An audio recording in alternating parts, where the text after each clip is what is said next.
의존적 창의성이란 광야에서 성막을 지어내었던 오홀리압처럼 진리이신 하나님을 멋진 문화로 표현해내는 능력이다.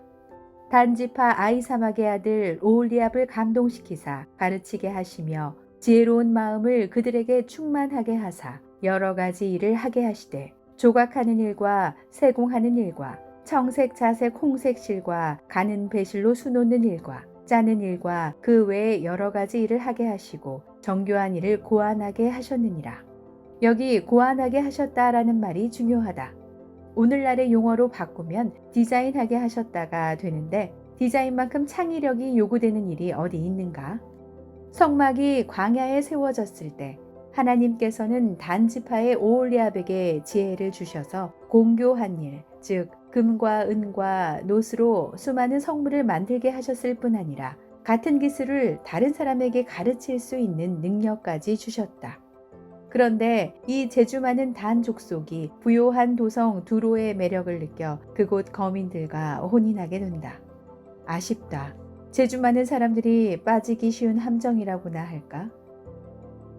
여러 해가 지나서 솔로몬이 성전을 지을 때 두로왕 히람은 예루살렘 성전의 금과 은과 논일을 공교히 하기 위해 하나님 주신 재능을 그때까지 소유하고 있었던 단자손 한 사람을 보냈다.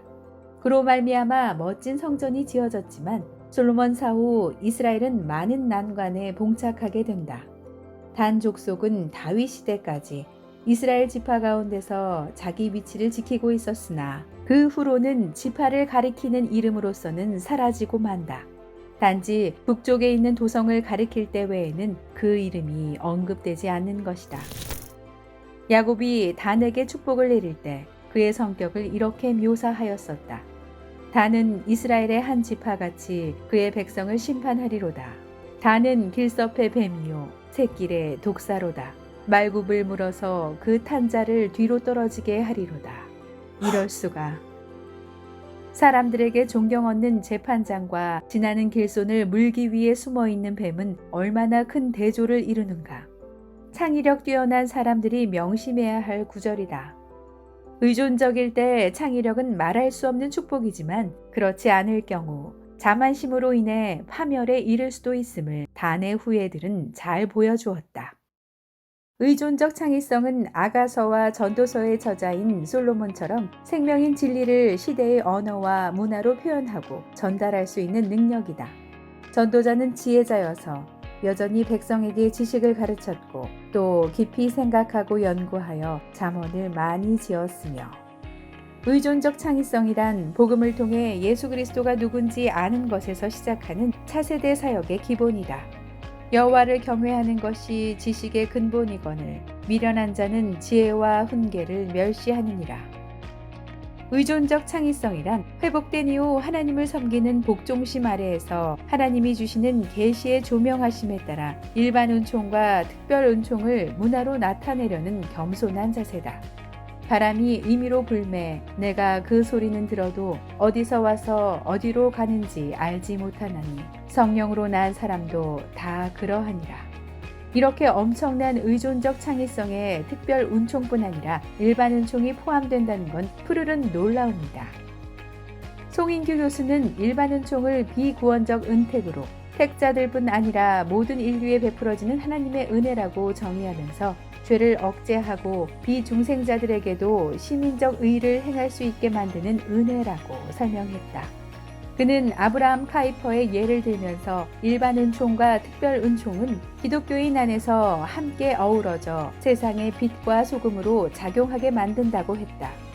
목사인 카이퍼가 네덜란드 총리직을 수행하며 기독교 국가, 기독교 학교, 기독교 예술, 기독교 학문 등을 장려할 수 있었던 것은 두 은총이 한데 결합할 수 있다고 믿었기 때문이라고 송 교수는 말한다. 카이퍼는 오직 기독교인만이 특별 은총의 조명하에서 일반 은총을 제대로 활용할 수 있다고 믿었다. 예를 들어 학문 활동에 있어 비기독교인은 모든 지식의 근본이신 하나님을 배제한 채로 사물의 진정한 맥락을 볼 줄 모르기 때문에 일정한 한계를 지니지만 기독교인은 하나님의 뜻을 뿌리로 하여 사물을 통합적으로 이해할 수 있어 진정한 학문 활동이 가능하다는 것. 그런 의미에서 기독교인과 비기독교인의 학문 활동은 반립을 이룰 수밖에 없다는 것. 여기 반립이라는 단어 뜻이 인식이나 사물 발전의 첫 단계인 정립을 부정하는 해겔 변증법의 둘째 단계가 맞다면 창의력은 변증력의 전제가 될 수밖에 없다. 기독교인은 변증하기 위해 산다. 관객 수천만이 넘는 영화를 일부러 보는 것도 변증하기 위해서이고 학교에서 열심히 공부하는 것도 변증하기 위해서다. 기독교인은 변증하기 위해 생명력을 구하고 변증하기 위해 통찰력을 구하며 변증하기 위해 분별력과 창의력을 구한다. 변증에 대해 무관심한 기독교인은 병들었거나 죽었거나 둘 중 하나다. 좀비 바이러스에 오염되면 변증하고 싶은 마음도 일어나지 않는다. 살았으나 죽은 거다. 이 책 읽는 분의 자녀에게 제발 그런 일이 일어나지 않기를 바란다.